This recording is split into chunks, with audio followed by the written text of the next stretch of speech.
Hello, everyone. I'm Jason Perez, And I'm Wesley Long. and we're bringing you a fresh new take on disaster preparedness. Welcome to Disaster Class.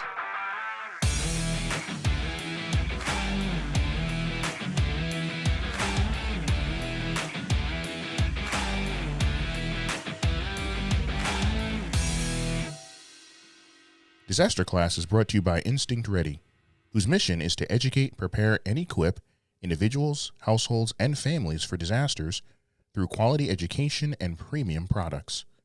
Use promo code DisasterClass at instinctready.com for 10% off site-wide. When you need an emergency plan, you need Doberman Emergency Management. Whether you're buying a home and want to know about your local hazards, or you're a professional needing additional support, Doberman Emergency Management can help. Visit DobermanEMG.com today to learn more. Hello, everyone, and welcome to another episode of Disaster Class. I'm Jason Perez. And I'm Wesley Long. And you know what that means, Wesley. The class is in session. Absolutely. Well, today we have another special guest with us, George Siegal. George is the owner of Move the World Films. He directed and produced the documentary films The Last House Standing and Licensed to Parent. He also created and hosts the Tell Us How to Make It Better podcast. George began his career in front of the camera as a weatherman, a newscaster, and a sportscaster. He worked in markets from Los Angeles and San Francisco to Seattle, Detroit, and San Antonio, Texas. George, welcome to Disaster Class. Hey, thanks for having me. It's good to be back in class. It's been a long time. It's been a little while. Well, that's quite the resume you have there. Yeah. So definitely you have a lot of experience that we're interested in tapping into. But we specifically wanted to talk to you today about your film, The Last House Standing. I must say, and I think Wesley agrees, it was a very intriguing film to watch. It touches on a very serious problem that exists, certainly in this country, but also globally. And I personally think it's something that every single person who wants a place to call home should definitely be aware of and give that film a watch. Agree.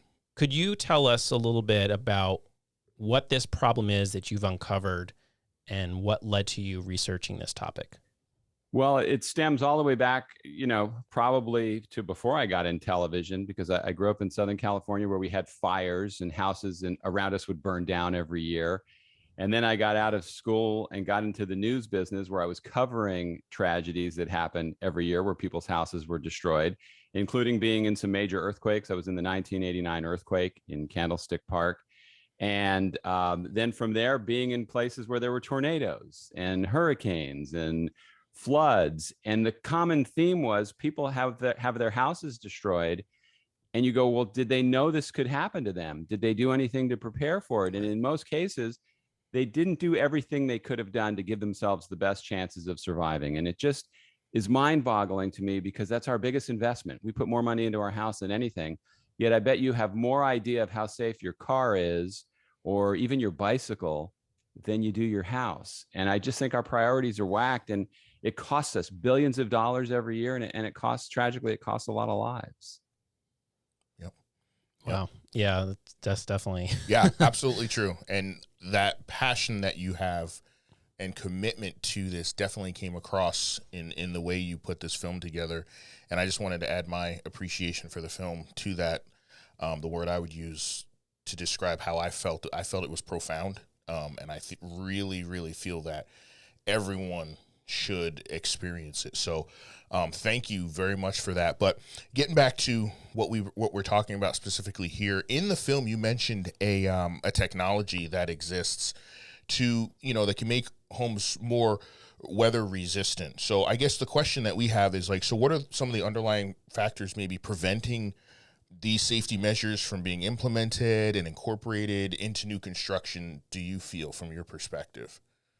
Well, they say every story needs a villain. And if you had to pick an obvious villain here, it's the construction industry, it's builders. And, I've met a lot of them. I know a lot of them. And, they're in business to make money, but that's counterintuitive to what I think they should be doing as an industry, because you're putting somebody out there in something that you know is not going to survive the kind of hazards that could affect that area. Yet you're doing it anyway under the guise of it's my business.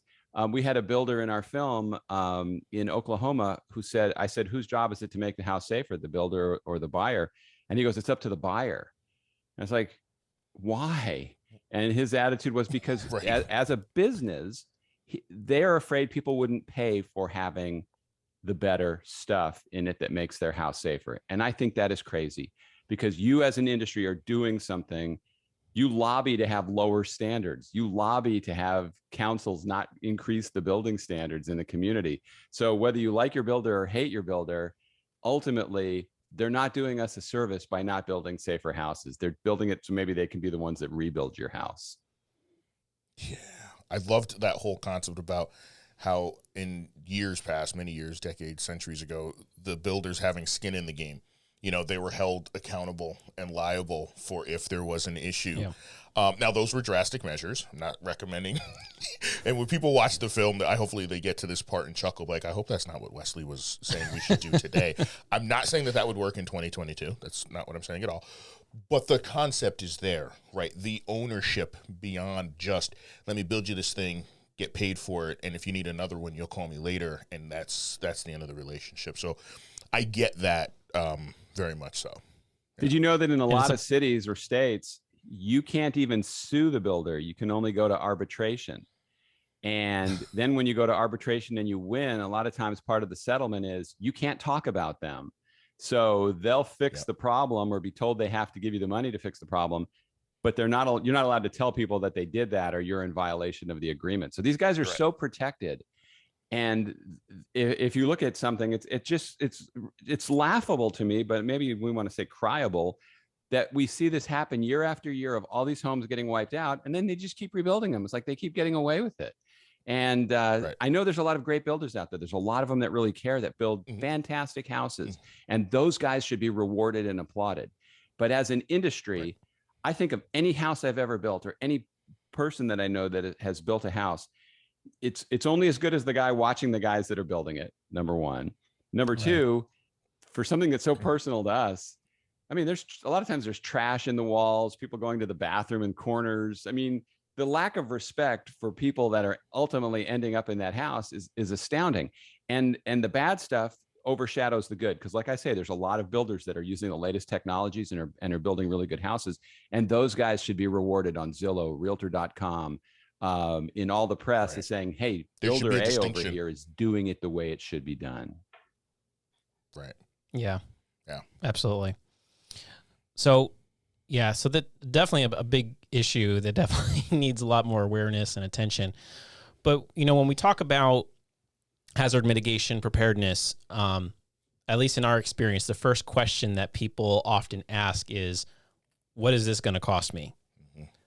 How do these protective measures compare in terms of cost? Are to make a home more weather resistant, more resilient, is that out of reach for the average person? You know what the question they should be asking is, what's it going to cost me if I don't do it? On the back end. That's a great question. 300%. That's the thing. When you look at people who lose everything in a disaster or have to rebuild their house or rebuild their lives, there's a cost there that you can't calculate. You can't put a dollar figure on. You know, lost time in school, lost time with a job, having to relocate, having to find a place to live, having all the scavengers come through and rip you off, trying to get your property fixed, trying to get the money from the insurance company. Those costs should all be calculated into a formula so you could have your risk assessment cost of not doing it the right way. The reality in an example in the film in Moore, Oklahoma, where they had, I think, like 8 tornadoes and it got ravaged by powerful tornadoes again and again. They finally changed the building code to build the houses safer, and it added a couple dollars a square foot to the cost. And as a builder told us, it's roughly the cost of granite countertops. And the stunning question was, I said, if people didn't have the law but had the choice of the countertops or the safer house, what do you think they would choose? And he said, probably the granite countertops. And then take everything I said about builders and now put that on homeowners. We're not helping. By making the choices we make, by shopping for icing instead of ingredients in the cake, we're making a huge mistake. And so let's assume they're not going to do it on their own. We have to do it. So if somebody told you, for 20,000 more, you could build a house that might actually last. you might want to find a way to pay for that, because we do it with our cars. Imagine going to the car dealership and saying, but if I take the airbags out, how much less could I pay for that? Most people aren't going to do that. Right. You know, you can't. It's regulated. You have to have them in a car. So it would be great if it was regulated that you had to have walls that could withstand certain wind, that your roof had to be bracketed to the house, that there had to be a clearly defined flood area and what the risks are in your house. And that exists, but most people don't know about it. The realtors usually aren't saying, oh, by the way, this house flooded 5 times in the last 10 years. You're probably not going to hear that. So it goes both ways. But I think that whatever the cost is, it's worth it. Here in Tampa, I walk around and I saw this the other day, and this always stuns me. And I know builders will tell me you don't have to have concrete walls on the second floor. But I saw a house that they're building, probably it's going to cost between $5 and $10 million. It's on the water. The first floor is concrete, and the second floor, you could tell it's all wood where they're strapping it together. And I'm going, why? They're spending $7 million on this house. So maybe they spend 7.2 and they have concrete on the second floor. Right. I don't get it. Right. Yeah. Yeah. Yeah. It's crazy. So it is definitely a head scratcher. Yeah. So that brings up a really interesting concept, though, because we had another interview that we did with someone, and they went into the process that because they had the emergency management background, went through when they were buying a home. But for someone that's looking for a home, what do you think they should be thinking about? What sort of questions should they be asking when they're building or shopping for a home? In your experience, what do you think are some good things to arm homeowners with that they could be thinking about?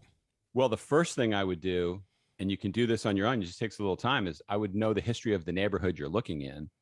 I know when we moved to Florida, we were looking at a house here in Tampa, and while we were looking, a neighbor walked by, and I asked him about it, and they go, you don't want to buy that house. The water goes all the way up to the front door every time it rains. Now, our realtor didn't tell us that. So you could just do your homework and know about that. Then find out how were the walls what's in those walls? How was that roof attached to the house? Did they use hurricane brackets? Are they the latest hurricane windows? What's the wind rating of those?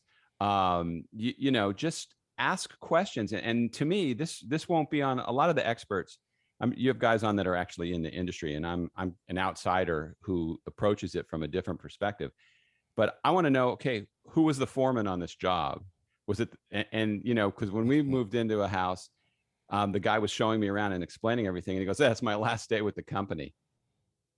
I knew we were screwed, because the problems that have come up are ones that came up over time, were ones that somebody who was there and cared and saw would have prevented.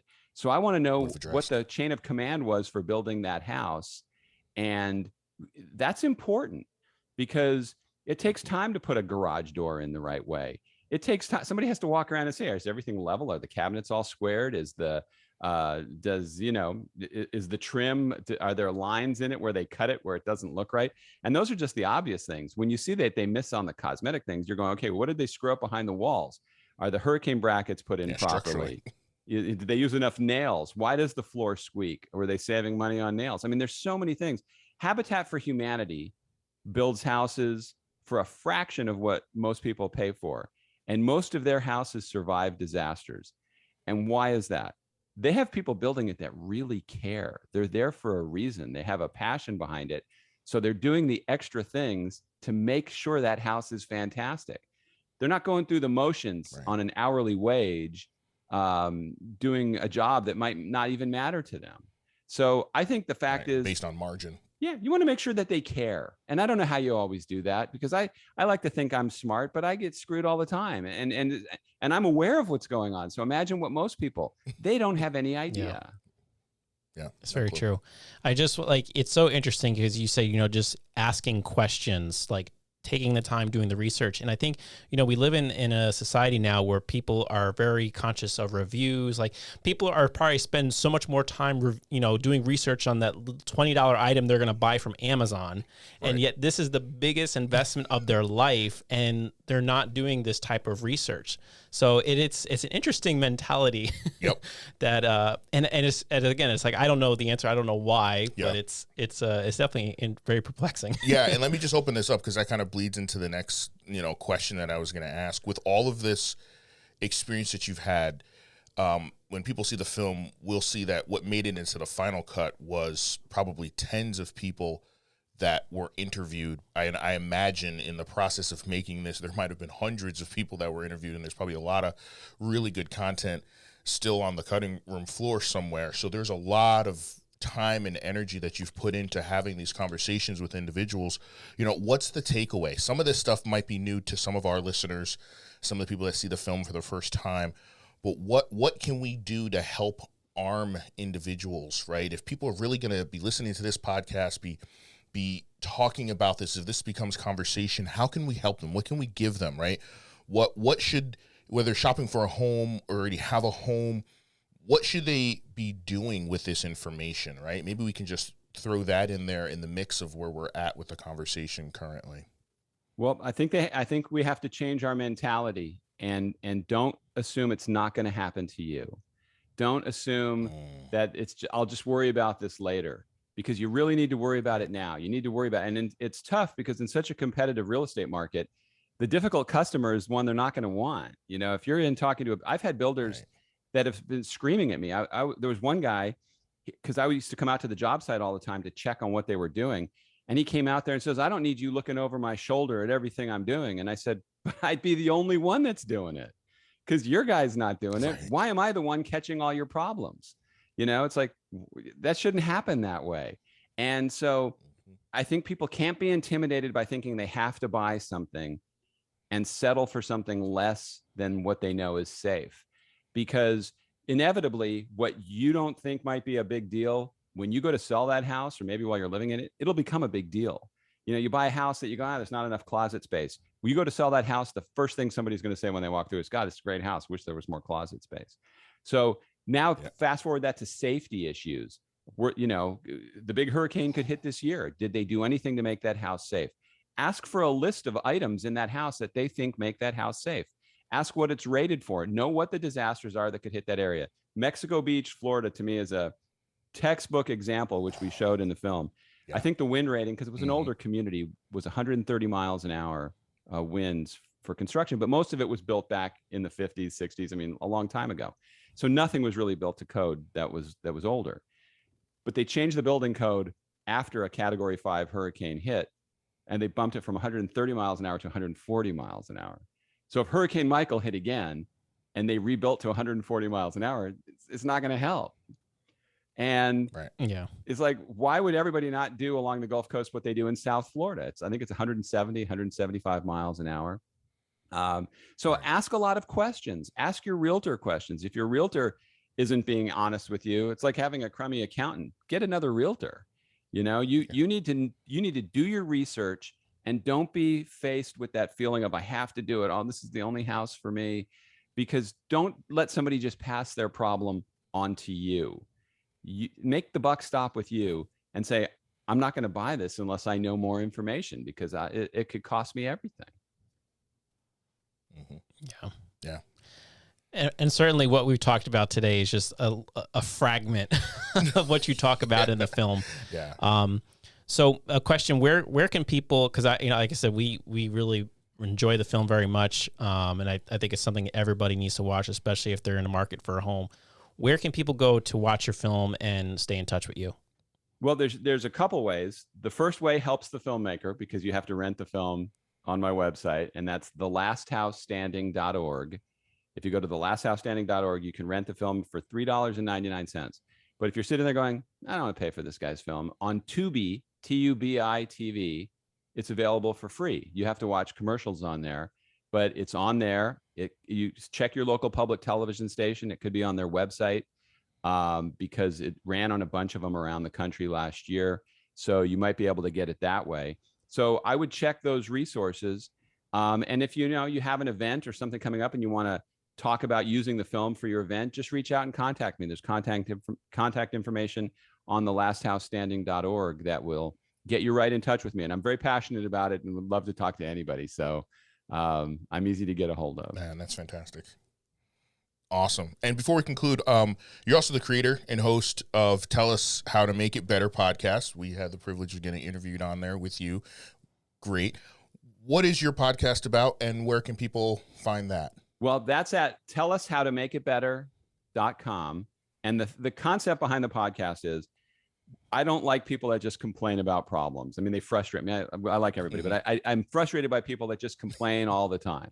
I was in the news business, and all people did was complain all the time. I like people who see a problem and they go, wait, I can solve this. I can fix it. And that can range from, I'm not going to probably I'd be tough to get Elon Musk on there, but that's an example. He saw a problem with Twitter. He didn't just complain about it. He bought the company. But there's a lot of people that I've had on as guests. I mean, you guys help people, you save lives, you teach classes, you see a problem and you're doing something to make it better. So the concept was, tell us how to make it better. Let's have answers. Let's have solutions to problems. And as you guys know, it's tough to get people to, there's so many podcasts that are popping up out there that I just ask people, just check it out. If you like what I'm saying today, this is the same kind of attitude that I bring to my podcast. I ask a lot of questions. I'm very curious. I want to know what you're doing to make it better for all of us. And so just check it out. That's, I think you'll enjoy it. If you have ideas for guests or thoughts about things you like or don't like, I know how to take criticism too. If there's something you think isn't good, tell me about it and I'll make it better. See, tell us how to make it better. Oh, I see what you did there. I like that. I like that. Nice. Well, George, thanks so much for coming on Disaster Class. It was such a pleasure to talk with you. Definitely a very interesting insight that you bring. And for our listeners, be sure to check out the film, The Last House Standing. We'll put a link in our description and the show notes, and also to the Tell Us How to Make It Better podcast. Now, I meant to talk to you about this before. I think we started the chat, but is there an option now for a giveaway film for one of our listeners? Yes. Awesome. I'll give you guys a passcode to put in the notes. So awesome. Cool. So I think let's to give, make it a little interesting. So I think what we're going to do is you can enter to win a free viewing of George's film, but you have to, one, make sure that you follow Disaster Class, make sure that you follow the Tell Us How to Make It Better podcast, and make sure that you tag 2 friends on this post announcing this episode. And then for every 2 friends that you tag, you'll be entered into a drawing to win a free viewing of the George's film, The Last House Standing. So I think that'll be interesting. So happy tagging to our listeners. That's it. And once again, George, thank you so much for coming on Disaster Class. Yeah, we appreciate you, man, and the work that you're doing. Hey, thanks for the kind words about the film. Thanks for being on my podcast, and I appreciate you having me on yours. Yeah, no problem. Well, before we conclude this episode of Disaster Class, as always, there's homework. There is. So please make sure you like and subscribe. Leave us that 5-star rating and give us a thumbs up. And then please comment on something that you appreciated or something that you learned through the podcast. Yep. And as always, if you have a question, you have a preparedness tip, you have a disaster story to share, send us an email at disasterclass@instinctready.com or drop us a message on Instagram, Facebook, Twitter, or LinkedIn. In doing so, we'll always put you in the running to win some cool prizes and be featured on the show. So thanks for listening to Disaster Class, everyone. Stay educated. Stay prepared. Stay equipped. We'll see you next time.